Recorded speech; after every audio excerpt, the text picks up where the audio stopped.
Hi കൂട്ടുകാരെ, എൻ്റെ YouTube ചാനലിലേക്ക് സ്വാഗതം.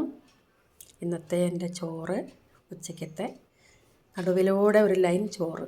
ഇവിടെ പാർട്ടീഷൻ ചെയ്തിട്ട് ഇവിടെ കോളിഫ്ലവർ വറുത്തെടുത്തതുണ്ട്, കപ്പ വേവിച്ചതുണ്ട്, ഇവിടെ മോര് കൂട്ടാനുണ്ട്, ഇവിടെ സാമ്പാറുണ്ട്. ചില ദിവസങ്ങളിലൊക്കെ ഞങ്ങളിങ്ങനെയാണ് 4-5 തരമൊക്കെ കൂട്ടിയൊക്കെ കഴിക്കും. ചില ദിവസം ചോറും ഒരു കറിയും മാത്രം ഉണ്ടാവും, ചോറും കറിയും തോരനും മാത്രമാണ്. പല ദിവസങ്ങളിൽ പല രീതിക്ക്. ഇനി മോരൂടുണ്ട്. മോര് ഫ്രിഡ്ജിൽ നിന്ന് എടുത്ത് പുറത്ത് വെച്ചതേ ഉള്ളൂ, ഒന്ന് തണുപ്പ് പോകട്ടെ എന്ന് വെച്ചിരിക്കുകയാണ്. അപ്പോൾ എല്ലാവരും ഊണ് കഴിക്കാൻ വായോ. എൻ്റെ ചാനൽ കാണുന്ന എല്ലാവരും ഒന്ന് സബ്സ്ക്രൈബ് ചെയ്യണം, ലൈക്ക് ചെയ്യണം, കമൻറ്റ് ചെയ്യണം, ഷെയർ ചെയ്യണം.